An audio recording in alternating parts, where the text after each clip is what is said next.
तो हमारा आर बराबर क्या हो जाएगा, 2f हो जाएगा। आर बराबर 2f हो जाएगी कि नहीं। तो f बराबर किस हम लिख सकते हैं, r/2। ठीक है, मतलब फोकस दूरी, दर्पण का फोकस दूरी क्या होता है, वक्रता त्रिज्या की आधी होती है, या वक्रता त्रिज्या क्या होती है, फोकस दूरी की दुगनी होती है, ऐसे हम जान सकते हैं। ये हमारा क्या हो गया, संबंध निकल के आया। ठीक है, फोकस दूरी और वक्रता त्रिज्या में क्या संबंध होता है, ये हमारा निकल कर आ गया। फोकस दूरी क्या होती है, वक्रता त्रिज्या की क्या होती है, आधी होती है। फोकस दूरी वक्रता त्रिज्या की आधी होती है, मतलब ये फोकस दूरी, ये यहाँ से लेकर यहाँ तक, ये वाली दूरी इस वाली दूरी की आधी होती है। मतलब ये इतनी दूरी आपस में बराबर होती है, और ये पूरी दूरी क्या होती है, इस फोकस दूरी की दुगनी होती है। ठीक, अब हम इस वाले दर्पण में बढ़ते हैं, मतलब उत्तल दर्पण। उत्तल दर्पण में फोकस दूरी और वक्रता त्रिज्या में संबंध निकालेंगे। हम क्या करते हैं, दर्पण बनाते हैं सबसे पहले।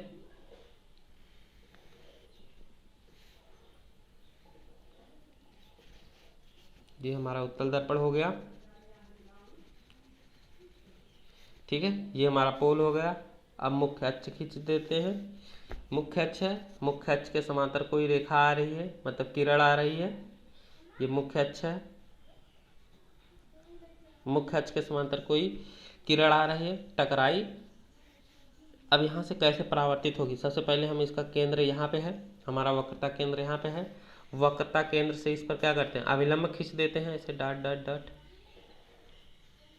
खींच दिया। ये हमारा क्या है, अभिलंब है, जो क्या होता है, इस पर हमेशा क्या होता है, लंबवत होता है। ठीक है, तो ये हमारा कोण बनाएगा आई, मतलब आने वाली किरण अभिलंब के साथ जो कोण बनाती है उसको हम क्या बोलते हैं, आई या आपतन कोण बोलते हैं।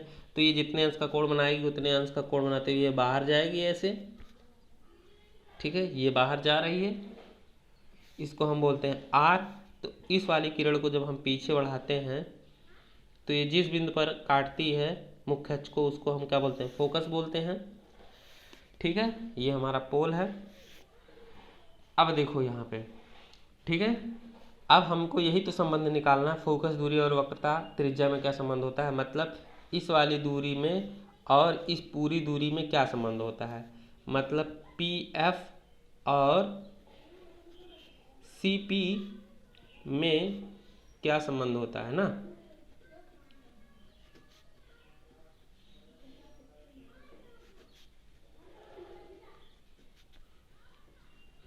यही हमको क्या करना है, निकालना है। अब देखो ध्यान से यहाँ पे देखो, चूंकि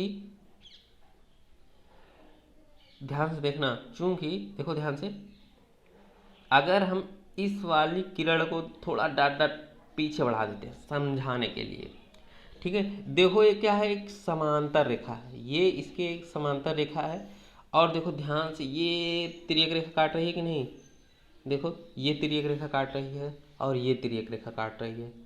ठीक है, जब समांतर रेखाओं को कोई तिर्यक रेखा काटती है तो उनके क्या होते हैं, संगत कोण बराबर होते हैं, एकांतर कोण क्या होते हैं, बराबर होते हैं। ठीक है, देखो अच्छा बताओ, ये वाला कोण बराबर होगा इस वाले कोण के कि नहीं, देखो ध्यान से, ये शीर्षाभिमुख कोण है, ये वाला कोण बराबर होगा इस वाले कोण के। और चूंकि ये समांतर है इसके, ये वाली रेखा इसके समांतर है, इसलिए ये वाला कोण बराबर हो जाएगा किसके, इस वाले कोण के। ठीक, क्योंकि जब दो समांतर रेखाओं को तिर्यक रेखा काटती है तो उनके एकांतर कोण क्या होते हैं, बराबर होते हैं। ये एकांतर कोण हो गया, ये हमारा किसके बराबर है, आई के, ये हमारा क्या हो गया, आई हो गया। ठीक है, अब देखो ये हमारा कोण कितना था, आर था, ध्यान से देखना, ये हमारा कोण क्या है, आर है, और ये आर बराबर होगा इस वाले कोण के कि नहीं। देखो ये शीर्षाभिमुख कोण है, देखो ये काट रहा है, इसको हम बड़ा कर देते हैं।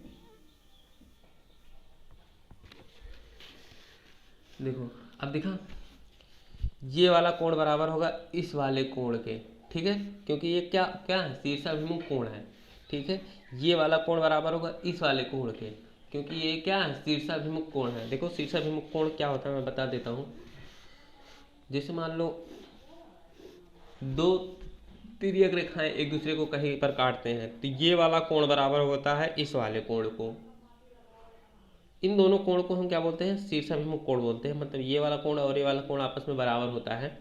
उसी तरह ये वाला कोण भी और ये वाला कोण भी आपस में क्या होता है, बराबर होता है। ठीक है, तो देखो ध्यान से, यहाँ पे देखो क्रॉस बन रहा है कि नहीं, एक क्रॉस दो क्रॉस, ठीक है, बन रहा है कि नहीं। तो देखो जब ये वाला कोण ये वाला कोण कैसे बराबर होगा, ये क्रॉस बन रहा है, ये क्रॉस बन रहा है, ठीक है, तो ये आर इस आर के बराबर होगा कि नहीं। चूंकि आई और आर बराबर होते हैं इसलिए ये आर और ये आई आपस में क्या होंगे, बराबर होंगे। और देखो यहाँ पे एक त्रिभुज बन रहा है, ध्यान से देखो यहाँ पे एक क्या बन रहा है, त्रिभुज बन रहा है। तो ये त्रिभुज है, एक कौन सा है, समद्विबाहु त्रिभुज है। इसलिए ये दूरी बराबर होगी किसके, इस वाली दूरी के। ठीक है, अब फिर वही बात आती है, यदि दर्पण का द्वारक क्या है, बहुत छोटा है, तो ये m जो होगा p के बहुत पास होगा। जब m और p पास होगा तो इसका मतलब एफ पी बराबर किसके होगा,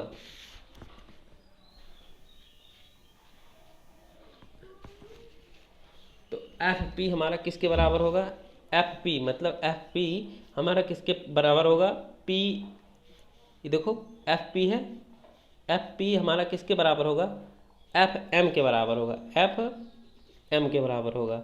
और एफ पी को हम क्या लिख सकते हैं, एफ पी मतलब एफ पी है, इसको हम एफ लिख सकते हैं कि नहीं लिख सकते हैं, यह बराबर एफ एम।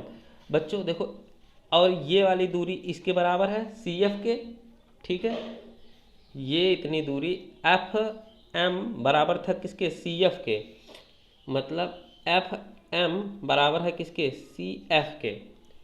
ठीक है, और ध्यान से देखना, और एफ एम किसके बराबर है, सी एफ के, और यही एफ एम जो है बराबर किसके है, एफ पी के। देखो एफ पी के बराबर है कि नहीं, तो हम सी एफ को जो है हम क्या लिख सकते हैं, एफ पी लिख सकते हैं कि नहीं, और सी एफ को हम एफ लिख सकते हैं कि नहीं लिख सकते हैं, लिख सकते हैं। और यहाँ पे देखो, अब इस वाली रेखा पे देखो, ये दोनों ऐसे डब्बे में बंद कर लो, इन दोनों का काम आने वाला है। ठीक है, अब देखो सीपी को हम क्या लिख सकते हैं, वक्रता त्रिज्या बोलते हैं सीपी को, वक्रता त्रिज्या को हम क्या बोलते हैं, सीपी बोलते हैं। इसको हम आर से लिखते हैं सीपी, और सीपी को हम क्या लिख सकते हैं, सीपी को हम लिख सकते हैं एफ पी धन सी एफ, ऐसे लिख सकते हैं कि नहीं लिख सकते हैं। ठीक है, इस सीपी को हम ऐसे लिख सकते हैं। ये गुणा नहीं है बच्चों, ये गुणा जो यहाँ पे देख लो, ये सोच रहे हो गुणा है, गुणा नहीं है, ये हम बताए हैं सीपी को ऐसे हम लिख सकते हैं, मतलब इस तरह से आर बराबर एफ पी धन सी एफ, इस तरह से। ठीक है, अच्छा ये बताओ एफ पी हमारा क्या था, यहाँ पे देखो एफ पी हमारा किसके बराबर है, एफ एम के, और एफ एम बराबर किसके है, एफ के, तो इसको हम एफ लिख सकते हैं। और यहाँ पे सी एफ भी निकाले थे, हमारा क्या है, सी एफ बराबर किसके है, एफ के, तो यहाँ पे हम क्या लिख सकते हैं, एफ लिख देते हैं। तो हमारा आर बराबर मतलब वक्र त्रिज्या बराबर 2f निकल कर आता है कि नहीं आता है, आता है।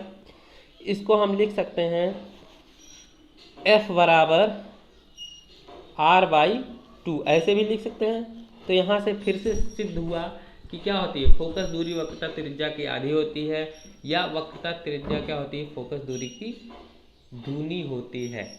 ठीक है बच्चों, इसको बार बार रिपीट करके आप घर पे स्टडी कर लेना, तो आपको अच्छे से समझ में आ जाएगा। और अगर वीडियो कभी कभी वीडियो जो होता है रोटेट हो जाता है, तो ऊपर से दिखाई देता है, तो आप क्या कर लोगे, जब इसको यूट्यूब पर देखोगे तो आप अपने मोबाइल को रोटेट कर लेना थोड़ा सा, तो वीडियो सीधी हो जाएगी। और अगर वीडियो में कोई दिक्कत आ रही है तो उसको आप कमेंट में बता दें, ताकि मैं अगर मान लो उस वीडियो में कोई गलती हुई हो तो उसको मैं सुधार सकूँ।